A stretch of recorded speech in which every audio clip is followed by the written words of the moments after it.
여러분 안녕하십니까? 광주 MBC 뉴스데스크 시작합니다.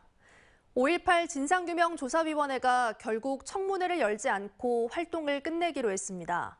종료 시한은 점점 다가오는데 지난달까지 처리하기로 약속했던 사건들은 아직도 제자리 걸음입니다. 임지은 기자가 취재했습니다. 올해 말 활동 종료를 앞둔 5.18 진상규명조사위원회. 당초 지난 3월까지는 5.18 책임자에 대한 조사를 마치고 발포 경위 등을 규명할 청문회를 열 계획이었습니다. 청문회를 올 3월까지는 추진하겠다. 작년 국정감사에서 그렇게 말씀을 하셨거든요. 오는 10월 16일 전원위원회에서 청문회의 주제 및 개최 여부가 최종적으로 결정된다는 말씀을 드립니다. 전원위원회 회의를 열고 개최 여부를 다시 논의해보겠다는 입장이었지만 찬성 3명, 반대 6명으로 결국 청문회는 없던 일이 됐습니다. 아직 처리해야 할 사건들이 산더미처럼 쌓여 있는데 청문회까지 준비하기엔 시간이 부족하다는 이유입니다.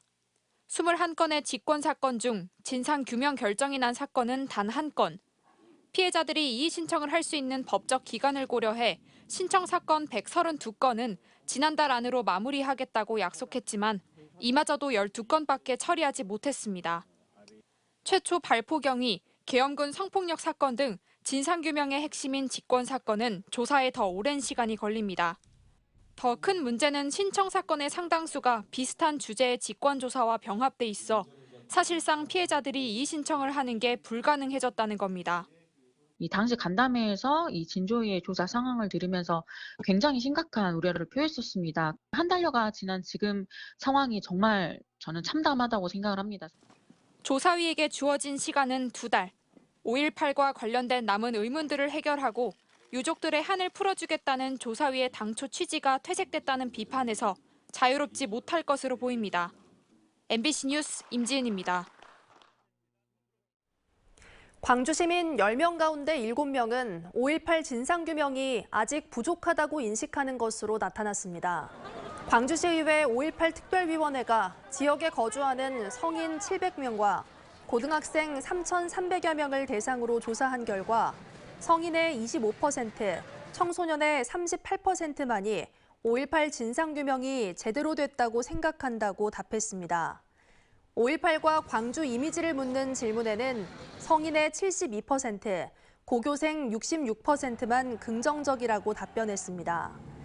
5.18이 우리나라 민주주의 발전에 기여했다라고 인식하는 비율은 두 응답층 모두에서 92% 이상이었고 광주 시민으로서 5.18에 대한 자긍심을 갖고 있다는 답변도 모두 87% 이상 나왔습니다. 이번 전국체전 기간 목포 등 전남 지역에 선수단과 관광객들의 발길이 이어지면서 모처럼 거리와 식당 등이 북적였습니다. 전국체전을 통해 올해 목포를 찾은 관광객은 역대 최대 규모를 기록할 것으로 예상됩니다. 서희령 기자가 취재했습니다. 전국체전 주경기장인 목포 종합경기장 인근 식당. 축구 경기를 보러 온 초등학생들로 가득합니다.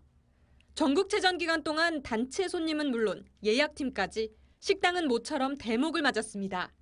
지금 우리 매장에 그냥 못 들어올 정도로 그냥 대기자들이 좀 많이 서 있고 체전 지금 더. 저녁 시간에 식당과 술집 등은 더욱 북적였습니다. 모처럼 고국을 찾은 해외 동포 선수단은 남도의 맛을 느낄 수 있었습니다.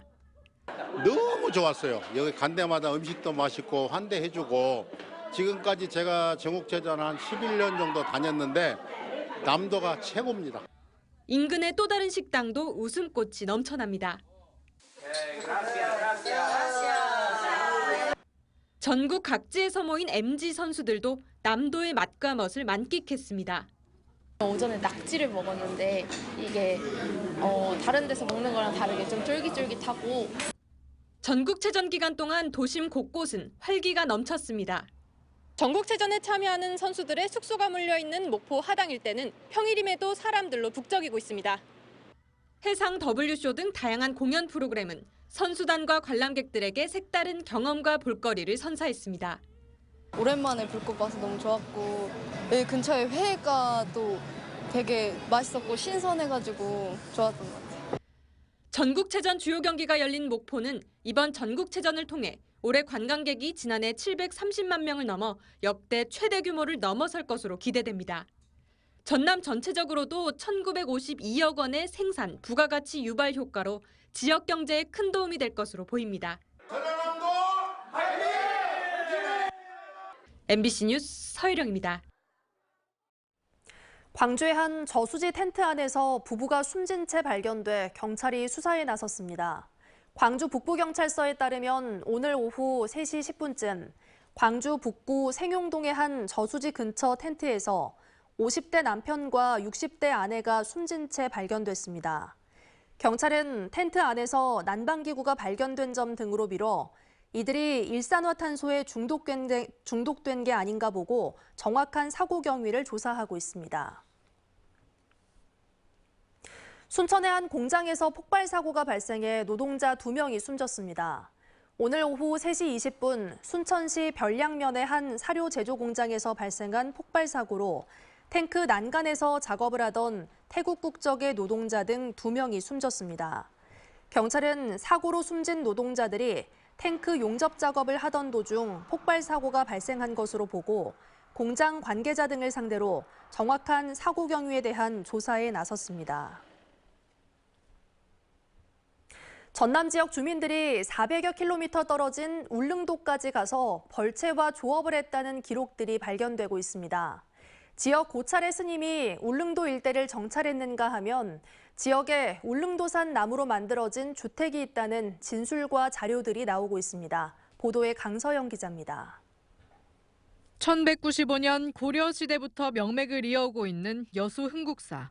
임진왜란은 물론 조선 말기까지 외적을 무찌르던 승려군인 승군이 주둔했던 곳입니다.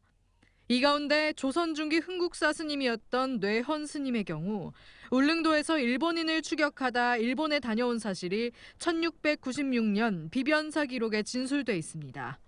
석천사 진옥 스님은 이를 근거로 여수 지역과 울릉도, 독도 지역과의 연관성을 주장하고 있습니다. 군으로서 탐색으로 갔던 것 같아요. 국가의 어떤 책무를 갖고서 일본이 다시 쳐들어올 수 있는 상황이 있는가를 갖다 살피러 갔던 것 같다. 각종 근현대 사료에 나와 있는 전라도민의 울릉도 거주 기록에서부터 거문도의 노동요에 언급되고 있는 지명 울릉도까지 여수와 순천 지역민들이 울릉도와 독도 일대를 오갔다는 기록이 하나둘씩 공개되고 있습니다. 오는 24일 여수지역사회연구소는 울릉도 독도를 건너간 여수 사람들이란 주제로 학술 토론회를 열고 여수 초도와 거문도 주민들의 개척 사례를 소개할 예정입니다. 울릉도산 나무로 만들어진 것으로 전해지는 거문도 지역의 주택과 조상들이 실제 울릉도에 가 벌목과 조업을 했다는 지역 주민들의 생생한 증언들도 공개됩니다. 우리 지역 사람들이 수백 년간 울릉도 독도를 주 무대로 해서 생업활동을 하고 있었다는 것이죠. 이 자체가 실효적 지배를 할 수 있는 증거가 되고 명분이 되는 거죠.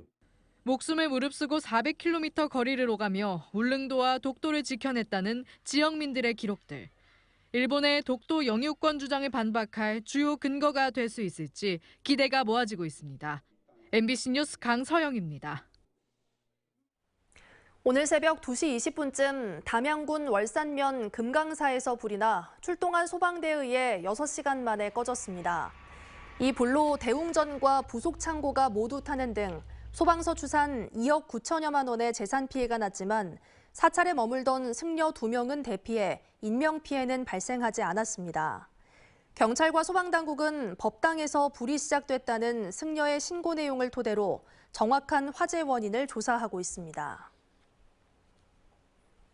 사단법인 무등산 보호단체 협의회가 오늘 증심지구 탐방안내소 앞에서 2023 축의 무등산 사랑 범시민 대회를 열고 국립공원 무등산 보호 활동을 다짐했습니다. 이 자리에서 구재길 광주 세종요양병원 이사장은 울림동에 본인 소유의 2만 4천여 제곱미터 토지를 무등산 공유화를 위해 기증하기도 했습니다. 협의회는 무등산을 사랑하자 공익 캠페인 성과를 인정해 광주문화방송에 무등인상을 수여했습니다.